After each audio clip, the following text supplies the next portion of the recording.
Hello and welcome back to another Q&A. We are now at 10,000 subscribers. Oh my god.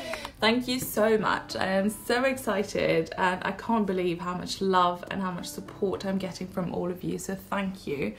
And as a thank you, I have asked you to send your questions on Instagram and I will try to answer as many as possible in this video. So let's get started.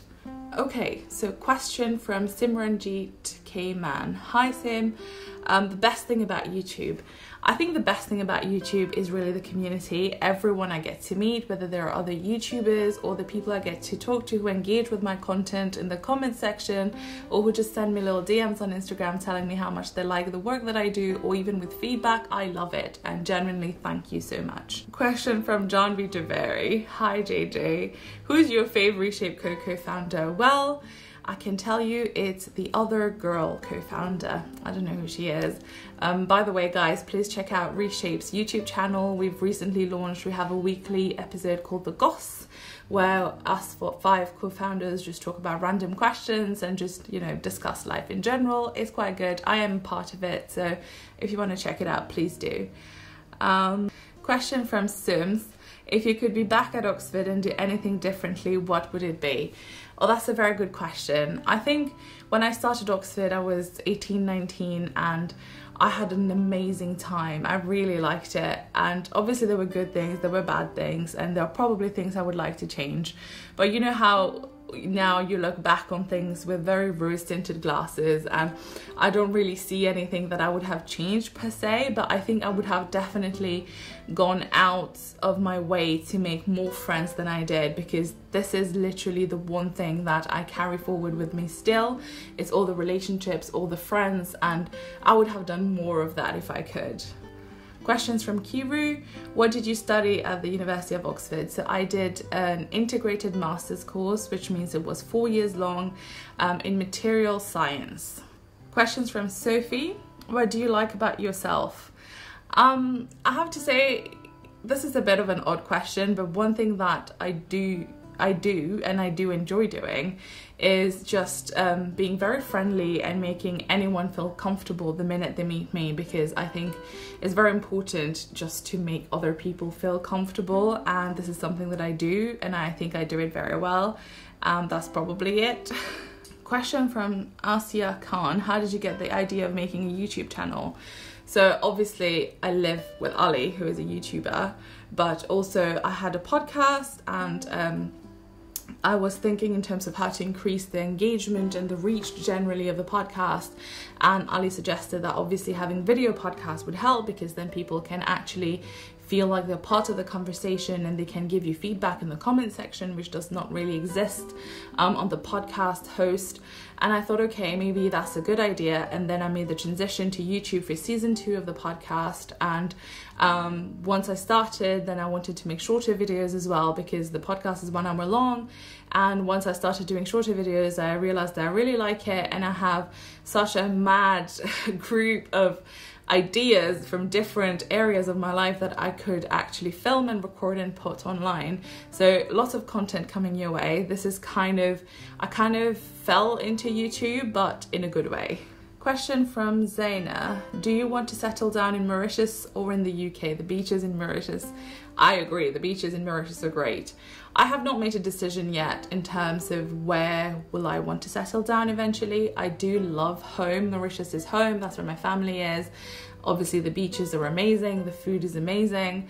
I would like to go back, but in terms of my career and in terms of what I want to do at the moment, there's not much outlet in Mauritius. So this is why I'm here. This is why I'm trying to decide what I want to do and what exactly I want to achieve in life. How do I want to do this? And once I know, I will have a clear idea, and then maybe we'll see where we're going to end up geographically. Questions from Param Danish. What are your expectations for the year to come? Love from Paris.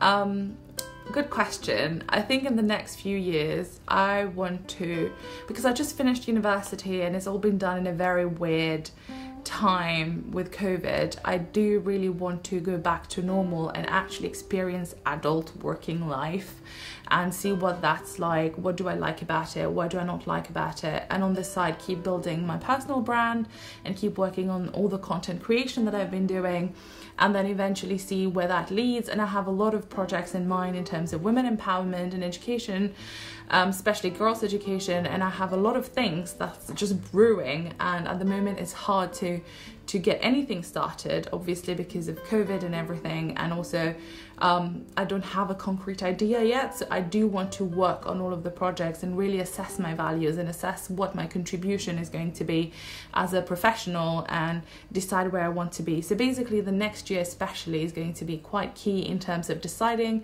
where I want to be, what do I want to be doing, and how do I exactly want to give back. Question from Charlene: what has been the biggest challenge you had to overcome before starting your channel? To be honest, I was very scared of editing. I don't know why. I just assume it will be hard and it will be something that I don't know how to do very well. So it was the one thing I treated like a monster, and I didn't know where to get started, although I had Ali here who could help. And once he gave me access to his Skillshare classes and I watched them, and it became very clear how to do it. And then I thought, okay, maybe I can do it. And then I tried editing one of the videos and it was fine. And then suddenly it was not that bad. It's crazy that for me, one of the things was actually just a practical thing, because I think I've been doing the podcast already. So in terms of putting myself online and, you know, getting feedback online and talking to people, I had already addressed those fears previously. So this time it was more in terms of the logistics of launching a YouTube channel. Question from Anna: what would you say to your 22-year-old self? Ooh, good question. 22, where was I 22? I was at uni, undergrad. I think one thing I would say to my 22-year-old self would definitely be just chill. I was always very stressed out about what's going to happen after uni. How am I going to finish uni? Where do I want to be? What am I going to do? And I would just say, just calm down. Things have a way of sorting themselves out. You know, just enjoy the moment. Just keep planning, keep doing your best, but do not worry about things that you cannot control, and they will sort themselves out. You know, just enjoy the present. That's definitely something I would have wanted to know at that age. Question from Ariba: why are you moving out? Good question. This is something that I will address a bit later on. Big announcement coming up. No, not really, not big announcement, but I will explain why I'm moving out, where I'm going, etc. very soon, so keep an eye out. Question from Anugrah Morris: how are you, and congratulations, I really like your content, helps me move forward. Oh, thank you, that's a really nice question. I'm very well, thank you. It's been the long bank holiday weekend and the weather has been incredible. It's been so sunny. I've had friends visiting, I've gone to afternoon tea, I've seen a lot of friends this weekend, and it just felt like pre-COVID, and it was really lovely, and I just had a great time. So I'm feeling very happy today. Thank you for asking. Question from Pranjal Sethi: how did you decide on the theme for the podcast and channel? The podcast came about because I always have these conversations with different friends and different women that I meet about, you know, their challenges and the things that we have in common, and the common battles that we fight on a day-to-day basis. And I always enjoy these conversations. I feel like I always learn from other women.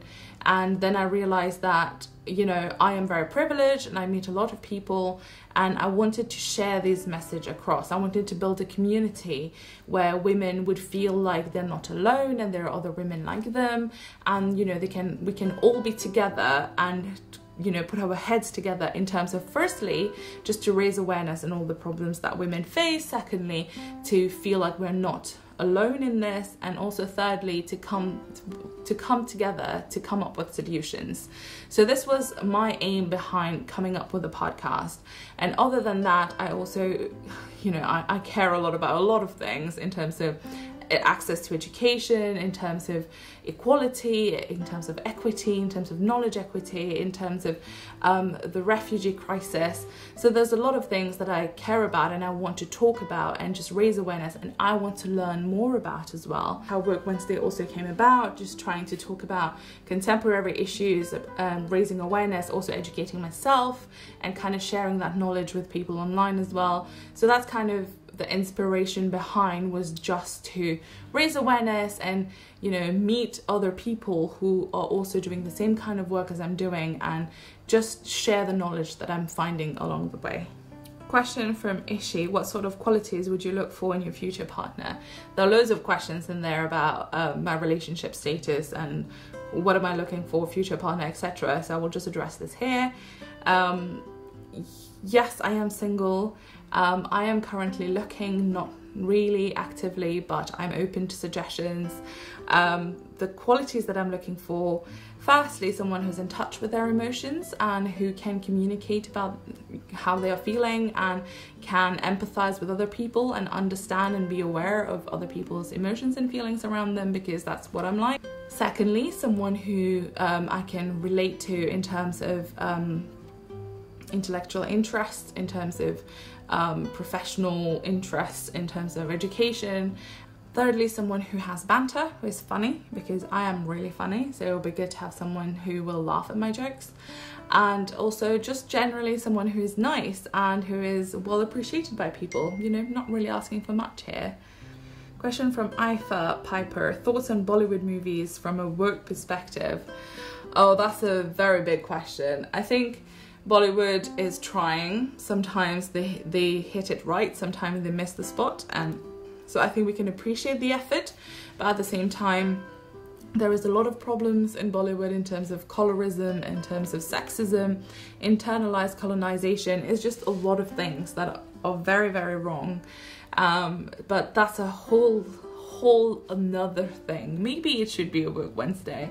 Maybe if there's a new debacle about something, we can discuss it on Work Wednesday. But I do like old school Bollywood. Most of it hasn't aged very well, but it is, I guess it's just nostalgic at this point. But in terms of new Bollywood, I don't really watch much of it, mostly because of the different kind of systemic problems about them. But yeah, that's where I stand. My thought book: do you have any siblings? Yes, I have an older sister.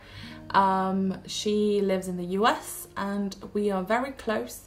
She bullied me while growing up. She says it's what is it, personality development or whatever, but now we are best of friends, and she's definitely the one person I go to rant about things and also ask advice about anything. She's basically my third parent. And obviously there are loads of questions about Ali. I'm not going to address them. Most of them are how do I know him, blah, blah, blah. I think I've covered this before, but I've known Ali through Taimur, who's Ali's brother. We were both at Oxford at the same time, and then he introduced me to Ali when I was moving to Cambridge, and obviously when I moved here we became friends. We've been friends for over 6 years probably now. And yeah, so I moved in last August because I needed a place to stay, and Ali had an empty room, which he very kindly offered to me, and I've been living here for a while now. It was not meant to be that long, but lockdown happened, and now I'm working remotely, so I'm still living here, but moving out very soon. Great friend to have. He's not forcing me to say this at all. But yeah, that's all about Ali. Do you think doing her PhD is worth it? Yes, I have actually made a video about this, 5 reasons why I did a PhD and why I think someone should do a PhD if they're interested, so do check it out. And I think I will end it on this wholesome question from Hades Me, which says, what are you most proud of? I think the one thing that I am quite happy with, I don't know if I want to say proud, is just how far I've come from, you know, 18-year-old Sheen. I remember her very clearly, and I think she would be proud of who I've become, and I've achieved so much in this time. And I say this very humbly, but with the help of a lot of people, and you know, it's a whole community here behind me, whether it's my family, it's my friends, my teachers, everyone who's helped in some form or another.